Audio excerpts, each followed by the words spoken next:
Whoa. All right. Hey, everybody. Welcome to another live episode of Lunch Talk. Today is October 28th, the year of our Lord, 2021. It is spooky season.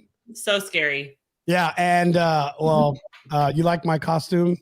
I do. It's a middle-aged father of six. I thought it was Oscar the Grouch. Business owner. I don't have time to remember all the names, birthdays, and other important details of my own children. And then I realized, I don't know if I actually ordered the kids their costumes. Stop your face. I'm not kidding. It's kind of hit me this morning, and I'm like, these small children were depending on me. They can't live on themselves. Once again, joined by the greatest ever, Krista Moreland. Krista, so happy to be here. Thanks for being here again. What about last week's show? I've gotten some great feedback. My gosh, that was a powerful show. And one of the things that I heard the most in the feedback and in the chats was people's hearts in leadership. And I love that. I'm the feeler, right? I'm the feeler in the family, and I felt all the feels. And I feel like that on the first session that we had, and I could just see people's true colors coming out in leadership. And that's what we need, right? That's what people will follow. People will follow people with good hearts. So absolutely. I thought it was great. And so we are rounding up our series of 11 things that every leader should know. And really, these are just principles that I think are life principles. So we've had the opportunity to bring on some amazing guest speakers that we've really learned a ton from. I was talking to a friend earlier this morning, Krista, Be the Buffalo t-shirts. I'm in. Right? I'm like, we've got to do that. Lunch Talk. Be the Buffalo. Be the Buffalo. I want a tank top. Make sure I get a tank top so I can show these guys around. Guns, boom. Right? Awesome. I love it. Okay, so here's what we've got. So if this is the first time that you've joined us for Lunch Talk, thank you very much. My co-host, Krista Moreland, is new to the group coming in, but she brings a presence that I'm so happy to have here. And so very grateful for it. Here's the deal. Drop a hashtag live right now in the comments. Let us know that you're watching. And if you are in the event chat, then go ahead and drop some information or any questions or anything you want to know right there into the chat, and we'll be able to respond there. So, all right. And without further ado, I want to bring on this week's guests. So we are joined by John Gibson and Jesse Ewell. Thank you very much, gentlemen, for being a part of today's show. Thanks, Rigo. Great to be here. Absolutely. I failed to give a little credit to our director producer, Donald Murillo, behind the scenes. all the wonderful work that he puts in behind. So anyways, thanks, Don, for what you do. All right. Well, gentlemen, so this is what we were going through in the last couple weeks. And I want to just kind of recap real quick. So we talked about the importance of learning to brand yourself. That was rule number one.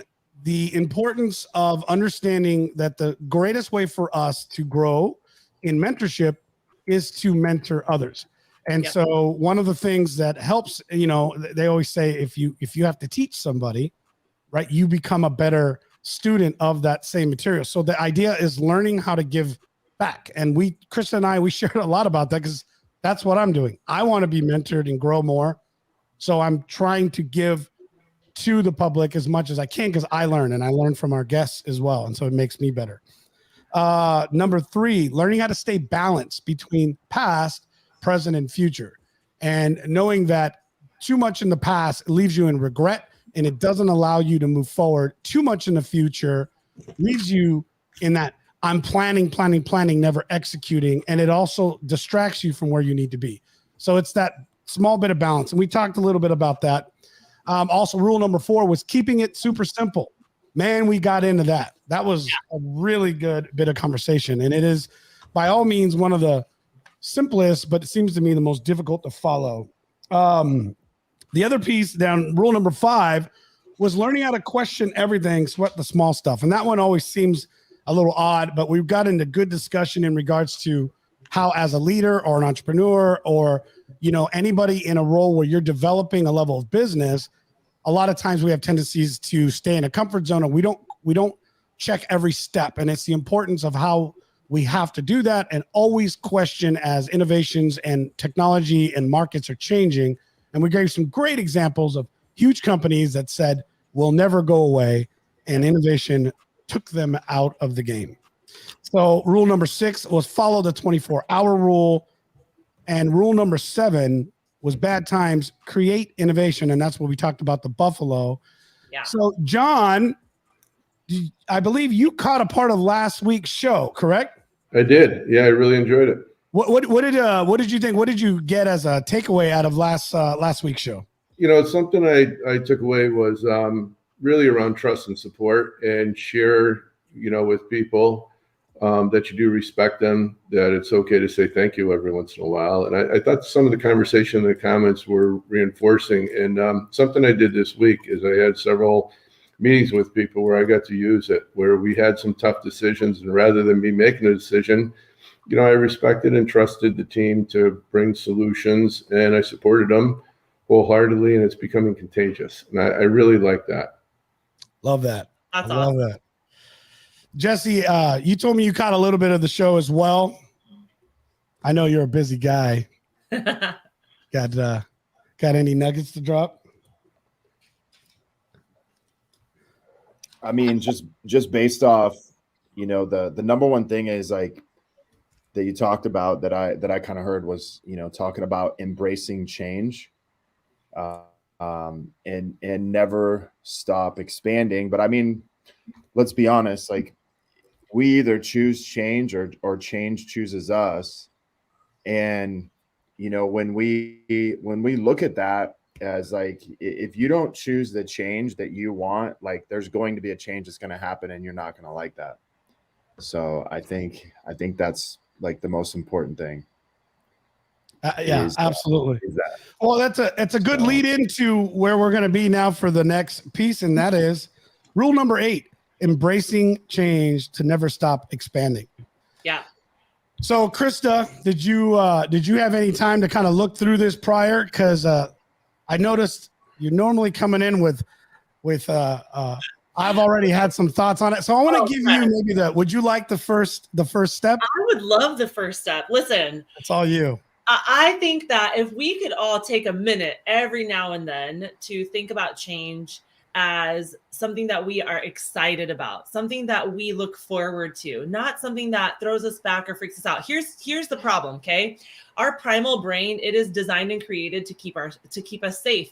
Even if the safe is not working for us and does not allow us to level up, right? So think about that. Your brain is actually keeping you stuck because it's afraid of change. And so when we understand that about our brain, it's not trying to keep us stuck. It's not trying to keep us in a space or in a limitation or a limiting belief, but that's its job, is to protect us. And change is probably the scariest thing for our primal brain. So if we can start embracing it, I love what Jesse said. That was so powerful. We either choose change or change chooses us. I don't know about you all, but I want to be in control of the change that I step into. I don't want life to slap me around. I want to tell life what to do for me. And so if we can start shifting our perspective and looking at change as an opportunity to level up instead of an opportunity to be fearful, I mean, think about the power we can step into when it comes to that. So I love what Jesse said.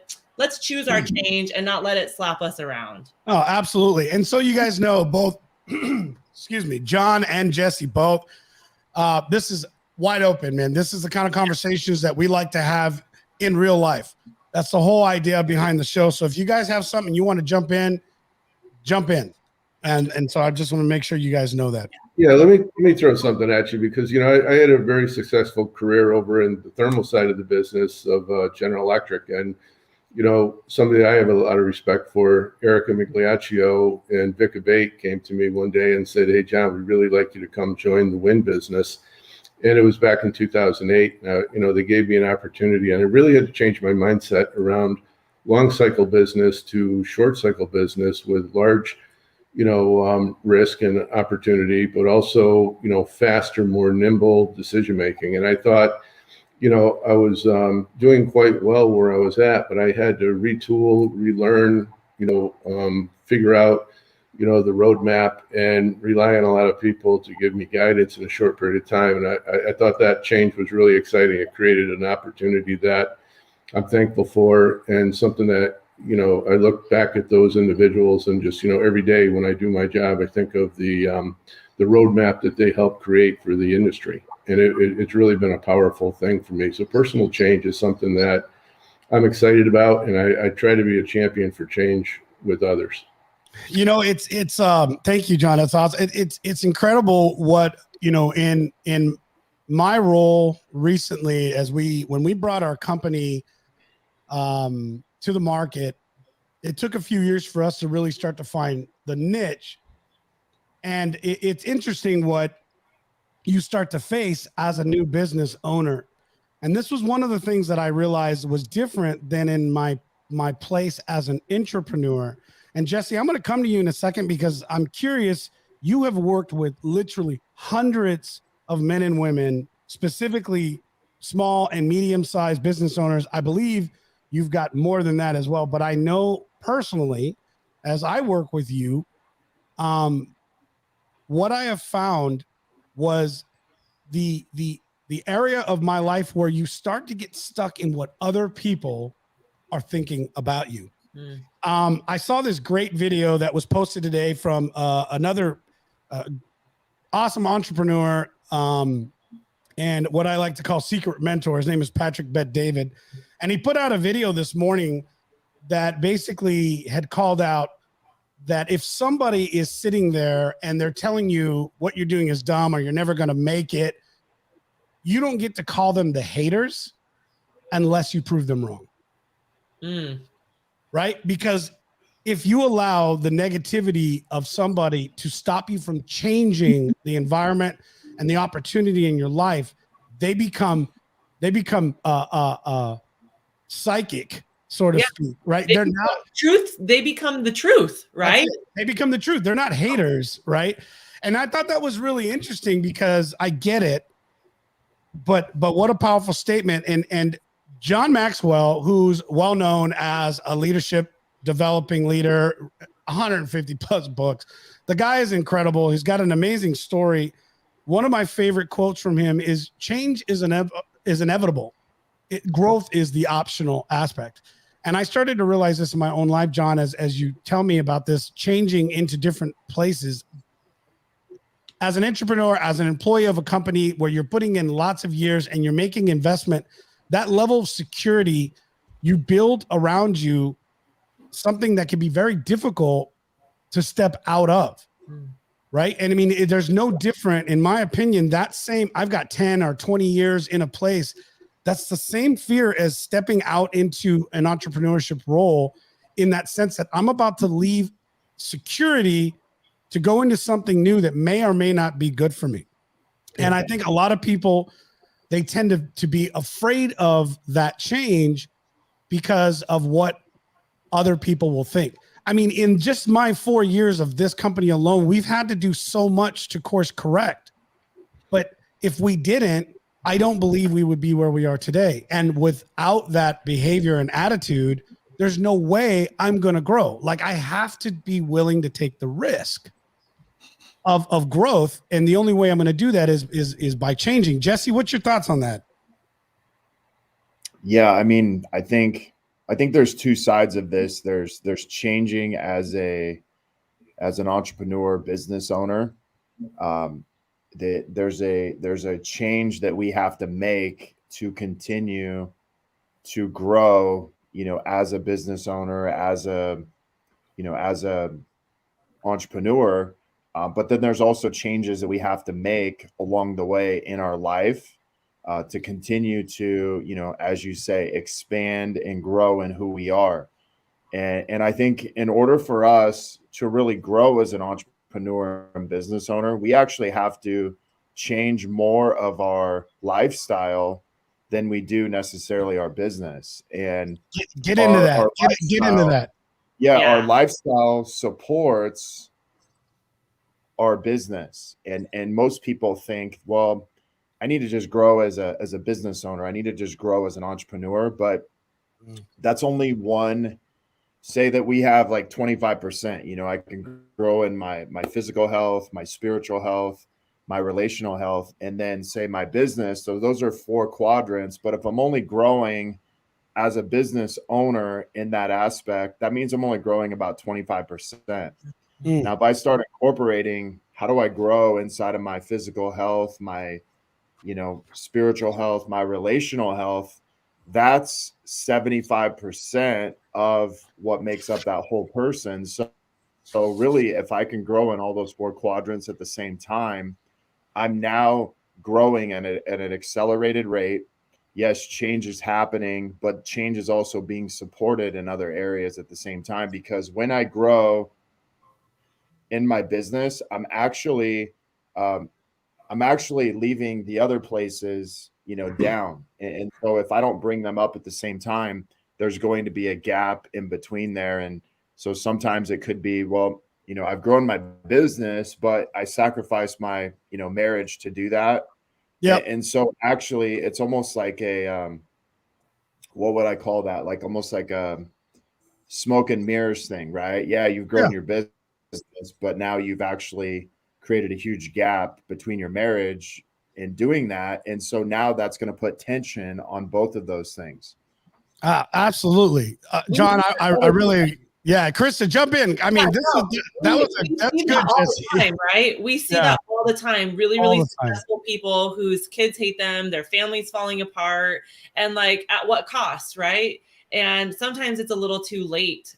We don't realize that until it's a little too late. One of the things that you guys were talking about that I'm just curious on, and anybody can answer this, is I know when you step out into change, one of the biggest fears is, what if I fail and what are people going to think of me? If I start a business or if I branch off and do my own thing and it looks different than what's out there, what are people going to think of me? And that stops a lot of people from being innovative and stepping into their change and stepping into the impact that the world needs. Yep. And so I'm curious, like, how do you guys, even in fear of what are other people going to think of me, how do you step into that fear? And like, what's the conversation that you have in your head about it? Because there has to be a conversation. Because there is, either people choose not to step into that change or they step into it. And so I'm just curious, like, how do you pep yourself up? How do you like go into battle into this change? And what's the conversation that we're having in our head, or how do we get there? Yeah, let me throw this at you. So fear and frustration are 2 things that will slow somebody down, right? And when we're going into a change acceleration. And something that I try to use and I preach a lot of is always respect the past. I'm going to go back to rule number 4, right? Respect the past. The past gets us, knowledge and information, but really what we want to do is in the present be exceptional in that moment and try to use your tools and your style and all your influences to be exceptional with an eye on the future to build a brighter tomorrow and to really make a path that's going to be set up based on what your thoughts are. But, that fear and frustration is a real powerful detractor to change. And when you can get people to think through, it's okay to fail, it's okay to make a mistake, it's okay to say, let's try a different path and pivot. That's really a powerful thing. And situational items are going to come up where, family is going to be sitting there saying, hey, what about me? Family first, has to be family first, and you have to have the support, because without your family, why are we doing this? Yeah, totally. Yeah, absolutely. For myself personally, that was one of the most difficult things that I had to deal with as I was growing in my career, but sacrificing, like you said, Jesse, everything else. And I hear people say, oh, you have to stay balanced. And I don't personally, and I want to get your thoughts on this, and I believe this is all part of this. I don't think balance is the goal, because that's not how it works. In my opinion, I believe all those 4 core areas, like we talked about, if we split it up, Jesse, our business and personal growth, our spiritual growth, our family, and our physical, each will need levels of attention, right? If I'm building a business, I think it would be irresponsible of me as a leader as an entrepreneur building something for a company or for my family, if I say, well, you know, I need to be able to, I'm going to get off at 5 because I want to be home with my family, but yet I have a responsibility to provide for them, versus understanding that it's not so much about the time, but about the value of the time I spend with them. So I'm not distracted as an individual. That's one of the things I appreciate about my wife. She would say, you do what you need to do. Just know that when you come home, you're home. Yeah. Right? Yeah, You're a can I part of the speak into family. this a little bit? Yeah, please. You know, I remember, you know, for me, when I had 2 gyms, training facilities back, this is probably like 7 years ago, 8 years ago. And one of the things that was happening was, you know, I'd go to work at 5 a.m. I'd get home, you know, 7:30, 8 o'clock. But I remember my wife, you know, being upset about, you know, what time I was getting home. And it was like she was always frustrated. And here I am like, hey, you know, I'm showing up, I'm at work, I'm making money, I got all these things going on. But in her eyes, it was almost like she was kind of a single parent. In my eyes, I'm like, hey, we got money in the bank account, and you know, I don't know what the problem is, right? And so come to find out was like I had a story that said, listen, in order for me to be successful, I got to work till 7:30, 8 at night. And hers was, hey, I feel like a single parent. Now, the problem with that is I had told myself this story that I had to be to work till 7:30, 8 o'clock to be successful. Yeah. And then one time somebody challenged me and said, listen, what would happen if you got off at 5:30 every day? And I said, well, I would lose out on all this money, all this opportunity. And then he said, well, would you really? And I'm like, well, of course I would, because that was the reality I was living in. But what came to find out is, you know, I had somebody follow me around for a week and really take time and write down everything I was doing. Well, I was wasting, because I was at work for 16, you know, 17 hours a day. I was wasting 4 to 5 hours a day and not getting things done. And so when I learned that and kind of went into and take account of my day and what was going on, I'm like, man, I could easily be off work at 5:30 every day, have everything I needed done, plus give my employees an opportunity to step up and really do some of these things. And what I came to find out was not only could I get off at 5:30, but my company actually would be better and more successful because of that, and they would have more opportunity. And that's really like what I think is sometimes we have these beliefs or stories about the way an entrepreneur or business owner should operate, and we don't question them, or nobody ever challenges us to question them, and we just stay stuck in them. And we say, well, listen, I'm starting a new business and I have to work as long as possible to be successful. And I would just say, like, hey, you have to go in and have either someone challenge that thinking, or you have to do it yourself and really be like, well, hey, what story am I telling, you know, my family, my business, that's keeping me from having the life or business that I want? Yeah. And this goes back to, you know, point number 2. You need mentors in your life, right? I know that Rule 11 or 10, excuse me, rule 10. Rule 10. What? What? No, rule 10. No one does it alone. No one does it alone. We're gonna double dip. We are. We're doubling down on that one. That's important. Go ahead, Chris. That's important. But you know, you've got to have people. Jesse is one of those people in my world who I will have a story, and I like my story because my story makes me feel comfortable. And he's like, but is that true? And I'm like, I don't know, Jesse. Let me think about that for a minute, right? So we've got to have people that challenge us to step out of that story. So if you don't have somebody in your world to do that, find them, seek them out, find them, have somebody in your corner to do that for you. Agreed. Absolutely. You got to keep rolling, man, or we're going to get absolutely. Yeah, I know. All right. So listen, we're going to recap this real quick. Embracing change. Yes. Right. Period. This is the, you know, the way I have it written out here is embrace change to never stop expanding. And we brought up some good points, and Jesse, I really appreciate that and your feedback on this one, John, because it's not just in one area. As we're growing as leaders and developing, this is in all of the areas of our life, and the importance of that. I mean, we have seen that ourselves in our business, and we're spending, if the customer is willing, we're using time that we have allocated for them to help them grow in a coaching one-on-one. And it's not even if they don't have skill sets or not, but we do that because we've come to realize in myself, Jesse, I also working with you, I've come to realize the importance of just having someone there to help challenge you. Yeah. And so we're going to get into that a little bit more, but I want to move in and talk about this a little, because both John and Jesse, you guys touched on this, but it takes time.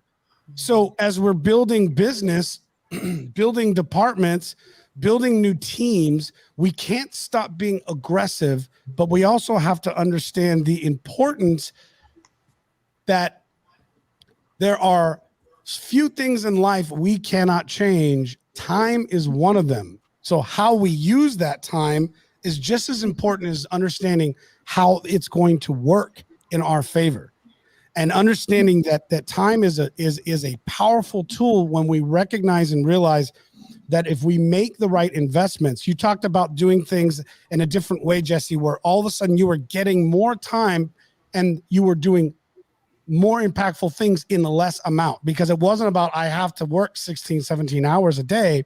It was about how am I not wasting that time, but knowing that you have to be diligent, consistent. And we talked about creating habits. And that's one of the things I know is very big with you. And so as you coach other entrepreneurs, I want to get that feedback from you on what you've seen and what can we share with the audience on the importance of the small wins, the little habits that need to become systematic in our process every single day to really see that growth. And John, I want to get your feedback as well. You've got a lot of years running and building teams in the industry I know of and in others prior. I'd really like your take as well as you're coming to your area of your career. So Jesse, we'll start with you. Yeah, let me just say this. Like, what if we looked at time as an asset or an investment, and so what that means is, listen, I could either work 16 hours a day, right? And we could look at this as like, hey, no matter how strong I am as a businessman in all these areas, what if I could look at this and say, man, I could either work 16 hours a day, or I could train up a team of 5 to work 8 hours a day. And that gives me 40 hours worth of work every single day.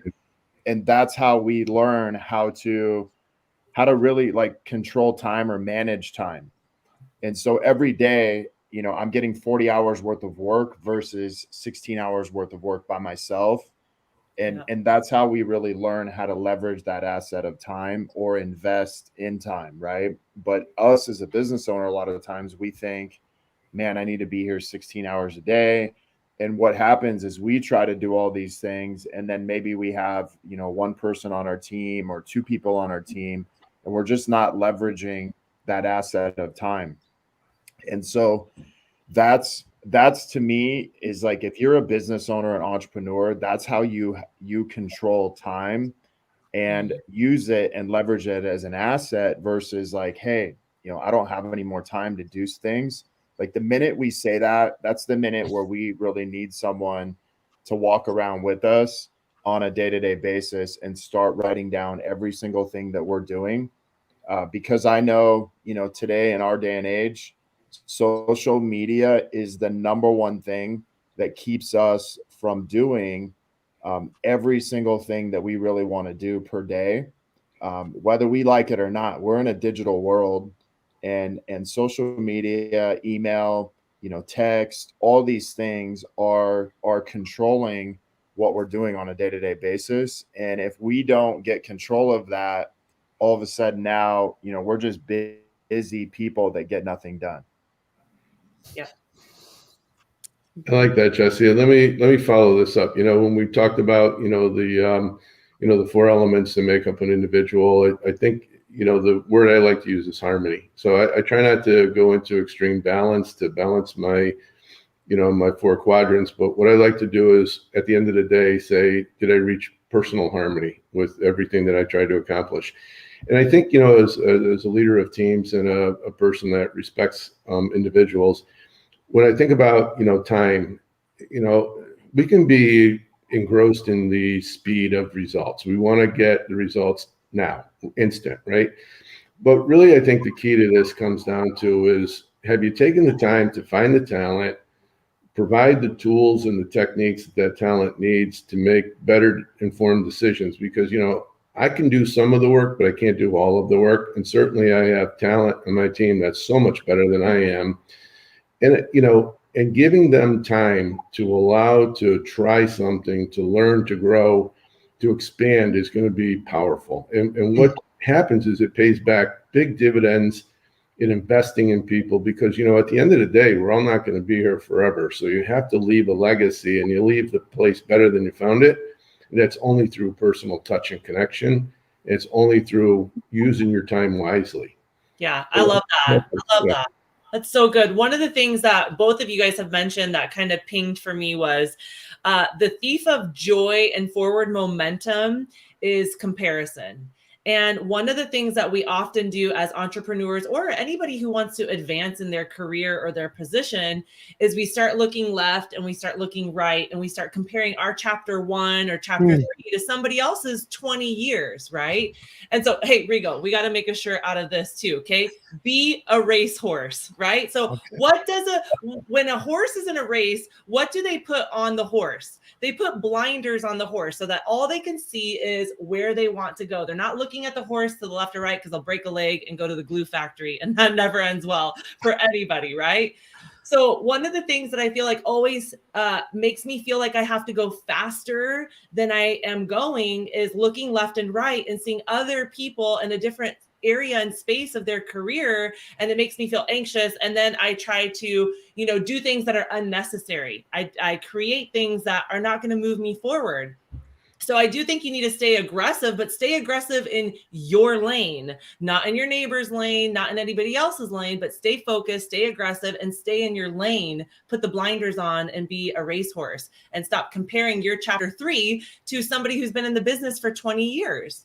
And so that was something that both of you mentioned that I thought was really good, and was a reminder for me on, like, stay in my lane, stay focused, keep going forward. No, you know, Krista, I'm glad you brought that up, because that's exactly one of the things that when I was looking through this, you know, as a person, I still consider myself fairly young, right? I'm only 42. I was just talking to my daughter about this, and I'm like, yeah, but you look like you're 41 and a half. Oh, I appreciate that. No, but you know, I was talking to my daughter about this. You know, for those of you guys who know me, you know that young people, more now than ever, especially as my children have entered into that age bracket, into that 17, 18, 19, 20, 21, right? I've got a 17, a 19, and a 22-year-old in my life, as well as I have 3 youngers, but we call them the littles. But these older kids, you know, they're entering that era of their life where influence and mentorship is by far the most critical moments of their life. And I love that they choose to be a part of what they want to do and what we're doing together. So interesting enough, like, you know, one of my oldest son is home right now for a couple of days as he's on an R&R. After leaving the Army, he joined the wind industry. He's a traveling wind tech now. So in a way, he's still a part of the industry. I'm a part of renewable energy. And then my other son and my daughter work with us here in the company. And I started to realize something, like, they are getting a platform to be able to launch off, which is incredible, because they're going to get to do more than I ever did. And that's the whole goal. Yeah. But especially with young people. And one of the things that stuck out when I look at where the world is today, I'm going to go back to John Maxwell. It's going to be in one of the documents that we're giving out, the free handout for this entire session. There's an interview where he talked about leadership in the past was someone who understood how to be a visionary, how to see out and could say, this is the landscape. This is the next 5 years, right? Here's your 5-year projection and growth and where we're going. Today, that's impossible. It's impossible when today leaders get their positioned not because they were the visionary, but because they are the ones that can move the quickest. Because today things are changing at such a rapid rate. Technology and everything we have is growing so fast that young people are coming into a world that I believe is very popular, to believe that you're going to be the next guy to create the next Instagram, versus understanding that there is still time. You have to invest. There's mentorship and there's mistakes, which we'll get into. There's life that you have to learn. It's just, you can't rush it. And so I see so many young people that it would just bother me as a father, where I would see like nobody is taking the time to mentor them and go, look, ambitions, goals, love it. I'm not going to stop you from driving, but you've got to get out there and experience some of this, what life has to give you. Don't lose your aggressiveness. Don't keep working towards becoming better versions of you. But make no mistake, I don't care how fast technology is growing, you're still only going to age 1 year at a time. Yeah. You can only get in so much experience in a year, and how you take it, it's inevitable. The option is whether you're going to grow from it or not. So this was a big piece for me, which was, it takes time, but stay aggressive. I want to stay on task here, because getting into the next topic, rule number 10. Yes. Okay. No one does it alone.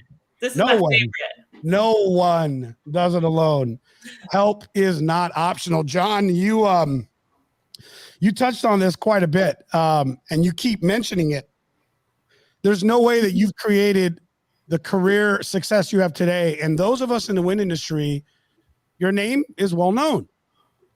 And whenever I talk to somebody who knows your name, I don't hear John Gibson, that SOB. I never do. I'm just being honest with you. Right. John's like, whew. Yeah, I bet he's real worried. I bet he's real worried. What did Chad say? Well, you know what? Because I love Chad and I don't want to lose that relationship, we're just gonna Leave that there. Yeah, we're gonna leave. Yeah, we're gonna leave that. We're gonna leave that one alone. But I want to hear from you on this one, because you've been in the corporate setting. You worked for some large organizations. You worked for General Electric. You did spend some time with Gamesa, right? Small amount of time. Yes, yeah. Yep, GES. And then now with Goldwind, Right. I mean, they're the world's largest producer of wind turbines. Tell me what part of this, when did it hit you as a leader? When did you realize that it was not about micro and macro management, but about building stronger people around you? I think it was when I built the power plant as a plant manager under INDEC. And I got into a situation where, I had 14 very talented people, including myself, and we did some amazing things. But it became more about me than it became about the team. And I had to, assess, and I had people help me, and I had people mentor me.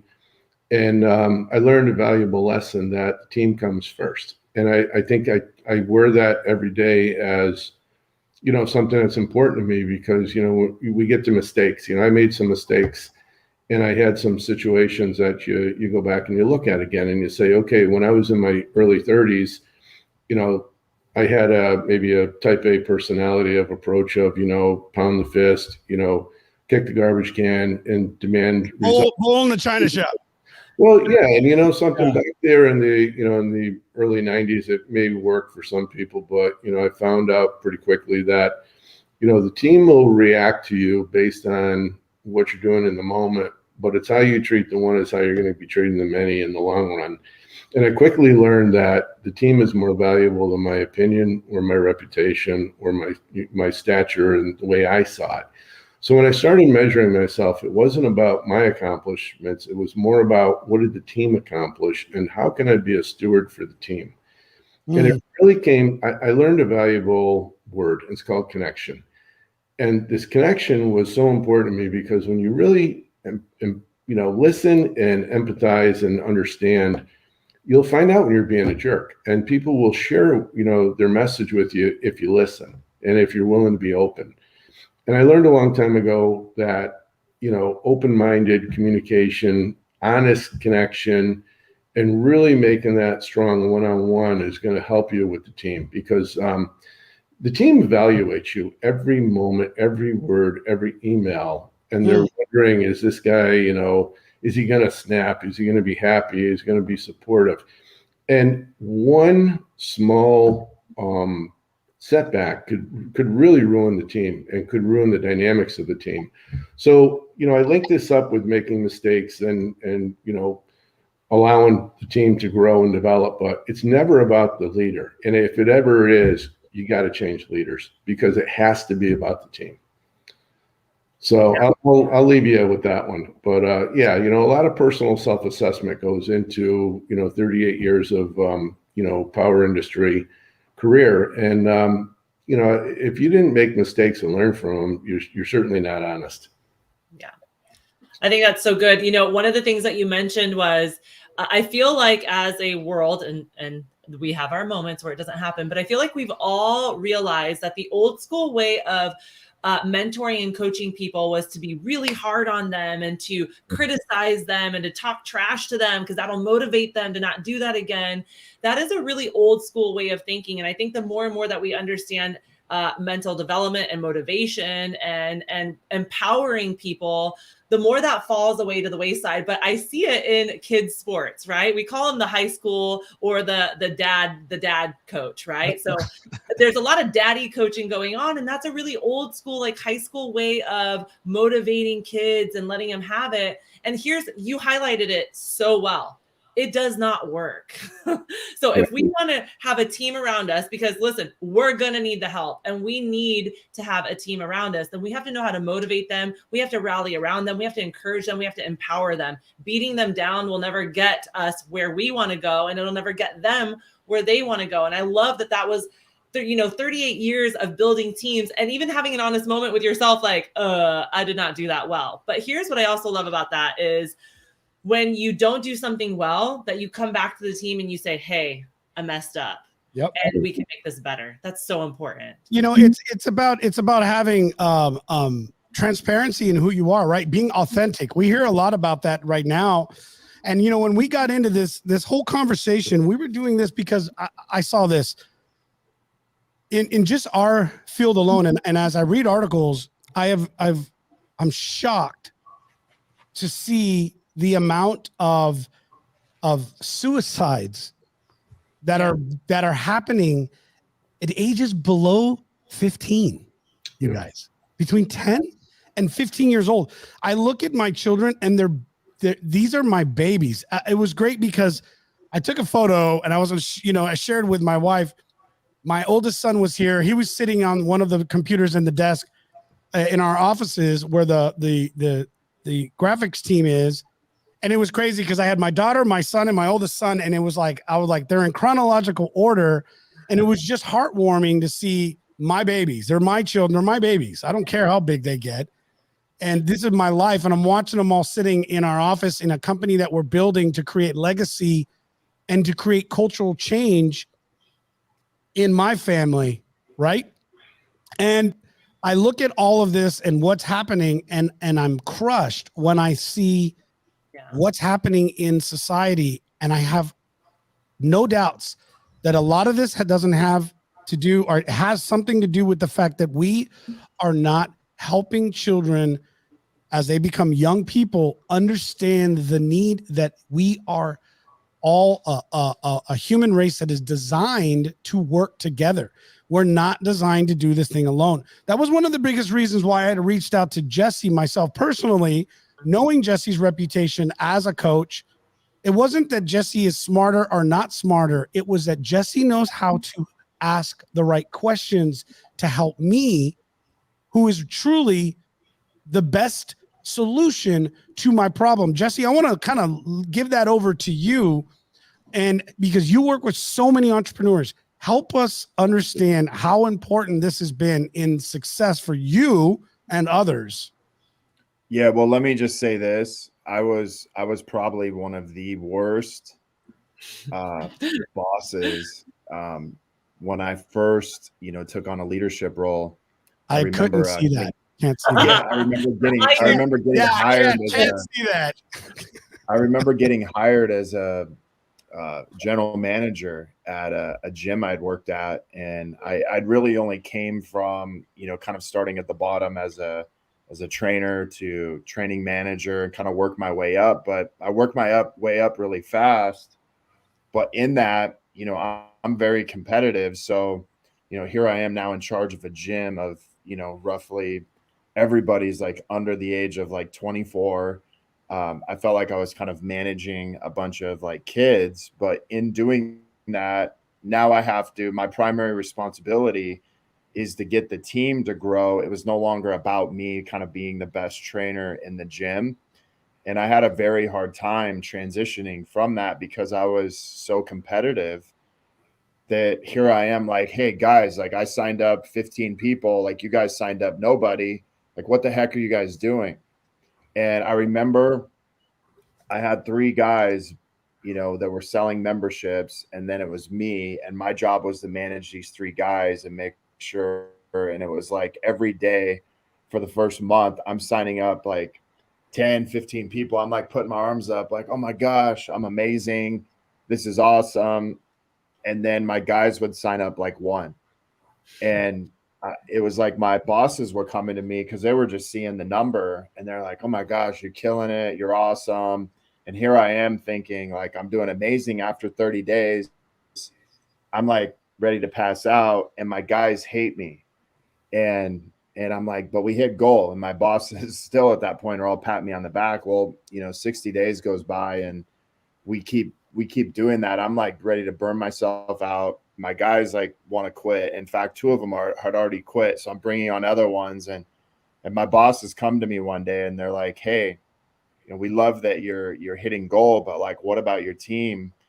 And I'm basically like, look, I don't have a team. I'm the team.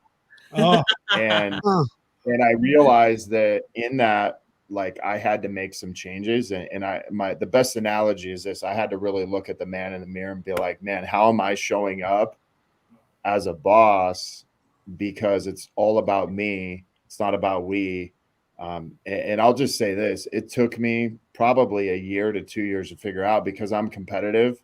I'm like, I'm not even going to train these guys. I'm just going to do the work, and I'm going to pull everybody along with me. And in doing that, it's probably one of the hardest years of my life, but at the same time, one of the most rewarding, because I'm like, you know, I'm such an idiot in the way I'm showing up as a boss. And these guys, I'm pulling them all along. But I want to give you a kind of a fast forward scenario. So my son, I've been coaching him and his team, 14 years old, Pop Warner. It's kind of his last year to play. And we have kind of this different dynamics of coaches. We got a couple coaches that are kind of the loud, barking, you know, hard hitting, like, you know, kind of old school mentality, right?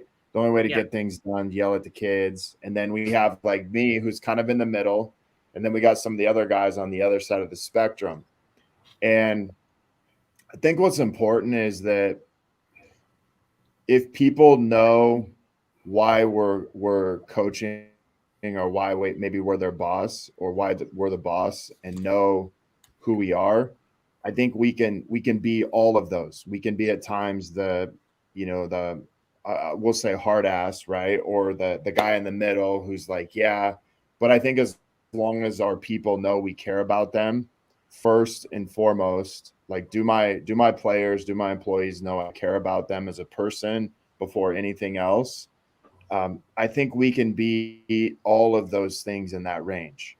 And I think at times we need to be, but I don't think there's any one way to lead other than knowing that, like, do my employees, do the kids that I coach know that I care about them as a person before anything else.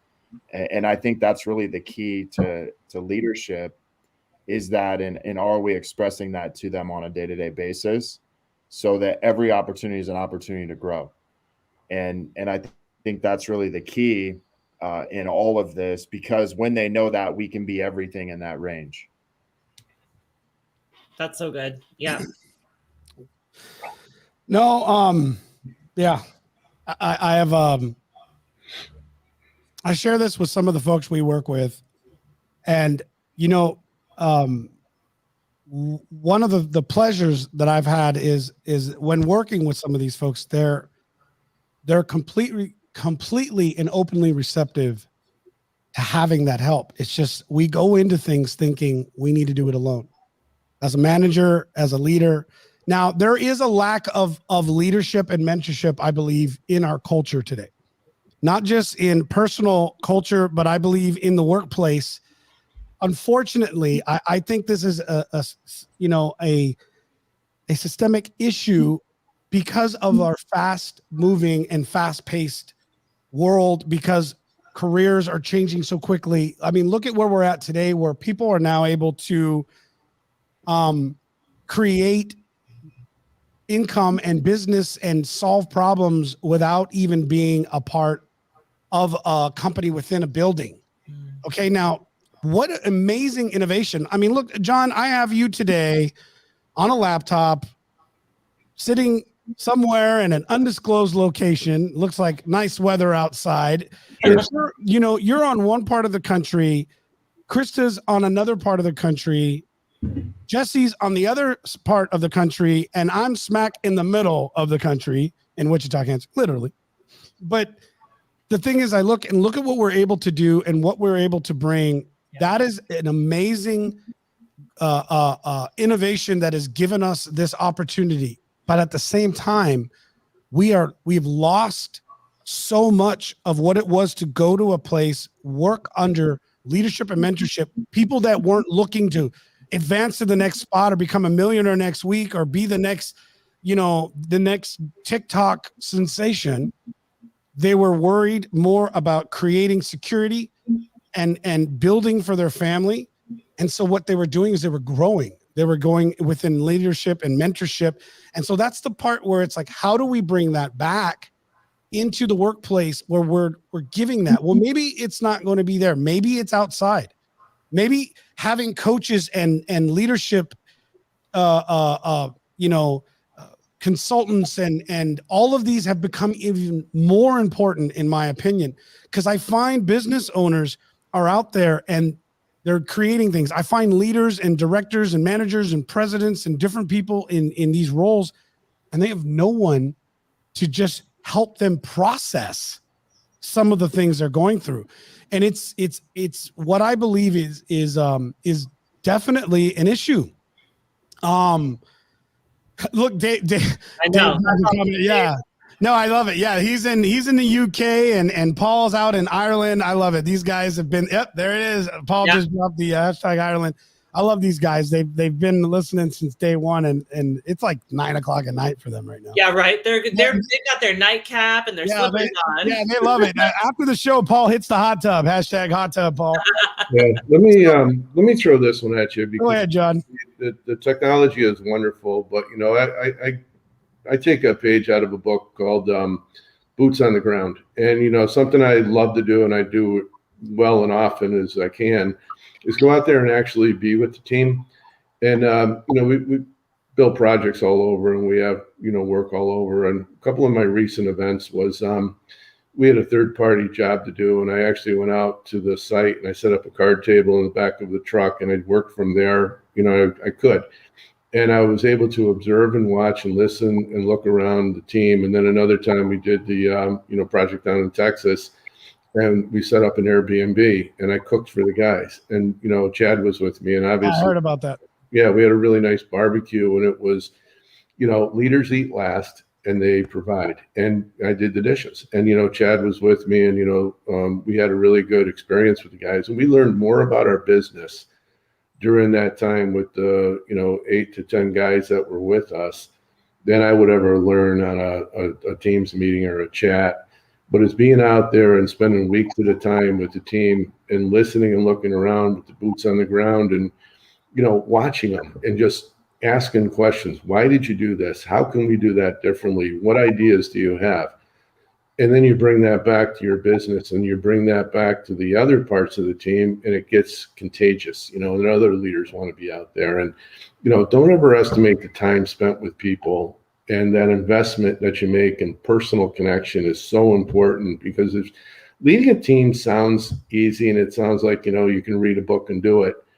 But, listening to Jesse and his stories of mistakes and failures and mine, until you get your boots on and you go out there and you really listen to the guys and ask the open questions and maybe crack a beer or two and loosen up, you'll never know the truth. And I think that's what we're all about. And then the other thing is, don't ever hesitate to say thank you, because without this team or without those people, we're nothing. We're really just a picture on the page. You know? And that's important to me. And so put your boots on and get out there. Yeah, I'll tell you what, a little bit of gratitude goes a long way, right? Get to know yourself. Krista challenged me to the Enneagram test the other week. So she was like, I already know what you are. You're an 8. I nailed them, you guys. You're an 8-7 wing, right? And I took it, and she was spot on. And so, I went and had the rest of the team take it. I'll tell you, it was powerful. It was powerful. I'm looking like, what are you doing, Don? Happened. He was like, I don't know. I said it was powerful because you know what, John, is I got to know my team better in a different way, right? Most of my team are part of my family. The others that are not, having them take that test was amazing because it helped me understand a few things about their personalities and about their types. Erica said 7 gang. She's a 7, but it was awesome because it helped me realize how I could help them. Right. Sure. And so sometimes it's not even as much for us to know that we should always be searching for mentorship and help in us. Asking for help is not a weakness. It's a strength. Yeah. It shows that I am okay. And I have, I forget who had mentioned it. It might've been Dave or Paul, but we talked about the ego, and this ego or this insecurity of not reaching out and saying, look, maybe I'm doing it right, but can I do it better? Hey, I'm struggling in this place. How do I get this done? Knowing when to bring in somebody to help you through it and then move on. If you need help for 5 years by the same person or the same program or the same thing, then you're not, this isn't an issue of you being competent. This is an issue of you just being lazy. You're just letting someone else do the work for you. Yeah. Help should be a momentary thing. They help you get to the next step of your life, and then you grow. And then you do the same for others. You help them get to the next step of their life so they can grow.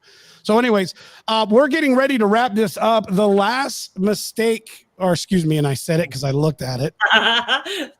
You know what I'm talking about. The last mistake I'll make today. The last rule number 11, and that's make mistakes. Maybe next week, Krista, we'll go into a little bit more, but yeah, we totally can. Making mistakes. I love making mistakes. Yeah, thank you. I love making mistakes as well. To me, as a competitive person, and I think anybody who's growing and leading teams, you have to be competitive. I think you have to want to get to that next step. Otherwise, you wouldn't do it, right? What would be the purpose?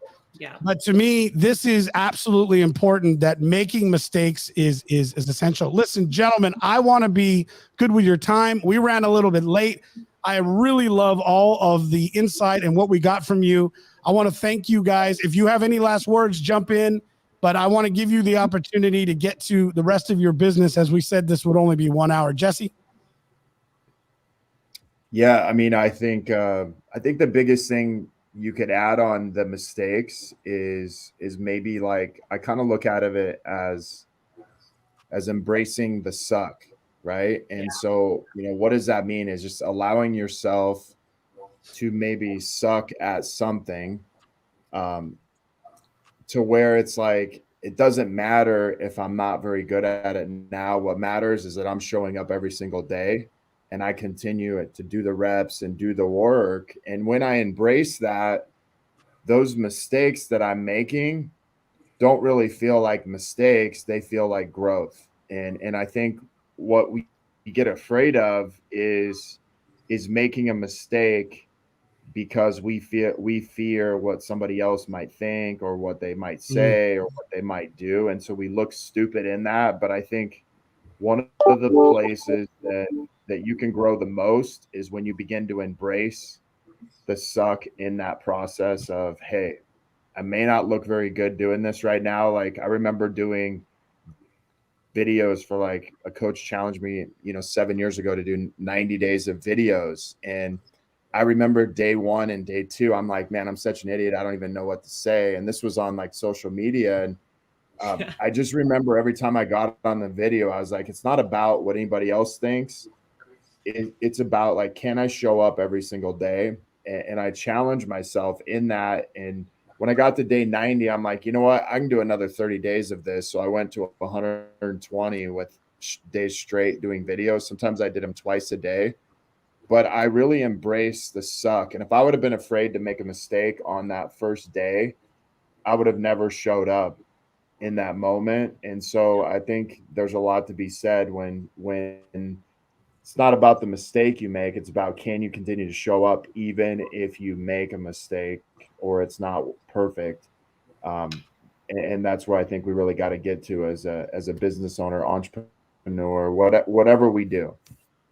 Yeah, and you know what, Jesse, I'm gonna add to that a little bit. I think one of the reasons why we are afraid to make mistakes is because somewhere inside we believe that we are our mistakes. And when we realize that we are not our mistakes, I can be a good person and behave badly. I can be a good mom and scream at my kids. I can be a good entrepreneur and screw up or not show up because I am not my mistakes. So I think one of the reasons why we struggle with making them is because we identify that our worth, our self, our identity is any action that we take, including our mistakes. And that's not the truth. Like, we can make mistakes and still be a good person, still have values and make a mistake in one of those characteristics or values that we hold true to ourselves. And so I think when we look at it like, I am not my mistakes, we do two things really, really well when we realize that. We can take ownership and we can forgive ourselves, right? Because that's one of the hardest parts, is forgiving ourselves for making mistakes. And that keeps us so stuck. Right? Living in the past. Yeah. Right. And then that perfectionism, right? I tell everybody, I am a recovering perfectionist. True story. Every day of my life, I'm in recovery. And so that has been a really big win for me, is I am not my mistakes. And I am a good person regardless of the mistakes that I make. And if people don't see that in me, then that's on them, not on me. But that has taken some work, my friends, to get there, like some work. So, yeah, I want to leave it, I want to go back to the suicide thing. Being an example for somebody, when you do make a mistake, you got to respect, not judge. And we also have to have outlets for young people or others that if they are going to make a mistake, that there's somebody there that they can call, they can ask for help, and they got to have that channel. And, too often, too frequently, you internalize and you dwell on a mistake, or you dwell on a situation, or you perceive there's something there that's not. And I think one of the key things that I want to leave the team with today is find a channel, find that helper, get that mentor, find an outlet, because there's more people out there willing to help than you understand. Yep. If you internalize it, you could find yourself in a spot you don't want to be. And we got to look for those signals in young people so we can go out and help them. So, hey, pleasure to be with you guys today. Thanks for awesome. So good. Thank you. Thank John you. Gibson, thank you so much. Absolutely. Jesse, you will. Thank you guys both. Listen, if you don't know who these people are, do me a favor, find them. We'll put the links for their pages in our chat and an update on the event. We want you guys to get to know who they are. They're both great guys that I absolutely appreciate and have found value in our conversations on both ends for many reasons. So, gentlemen, I want to go ahead and let you guys go, and Krista will go ahead and wrap this up. Thank you guys both for being here. Donnie, a little round of applause for our guests. Thank you. So, Krista, awesome. Yeah. Listen, this has been incredible. I'm so excited about what we're doing right now for the folks. And I want to keep doing this. And we got into the show right away so fast, and we're running a little bit over that I didn't really get to remind anybody, but listen, you guys, if you like what we're doing, okay, join our community. Text lunch, #lunch to 316-799-8052. This is part of our community process. It's a program we use. It's just a texting app. It allows us to now communicate with you all at the same time. It's not a spam. It comes right from me. Most of the times I forget to even let you guys know, but here's the deal. We want you guys to be a part of this so that we can get information to you right away. Those are for all of you in the North American area. If you're international, here's what we're asking. Let us know that you want to know this. We will put you into our email group. We're creating that. It'll be used through our MailChimp process. We'll work with you that way, and we'll send you notifications. Nothing else. We'll just let you know when we're going live and how to access any of this information. I am so glad that we've gone through this. This has been awesome. We're definitely going to get into a little bit more of the mistakes. For our 3-part series, it is done. But Krista, you and I will get into this a little bit more next week, and we're going to bring some other topics to you. If you guys want us to get into things, do us a favor. Let us know. Okay? Yeah. Let us know, and let us know what you think about this. You can always go back to and watch this on YouTube. We'll have that posted right away. But let us know what you're thinking. Krista, any final thoughts, girl? Because, I mean, this has been great. The series has been great, and I'm happy. Yeah, I mean, listen, I think that it's so important that every week we pour into ourselves, right? This is one of the things I talk about with my mamas all the time. Take the time to pour into yourself, into your brain, into your thoughts, into your heart, into your world, because often we're so busy as entrepreneurs and moms serving everybody else that we forget to serve ourselves. And so for me, Rigo, that's what this time has been over the last 3 weeks, you know, an hour at lunchtime, an hour and 15 at lunchtime, Maybe. Right? Give or take.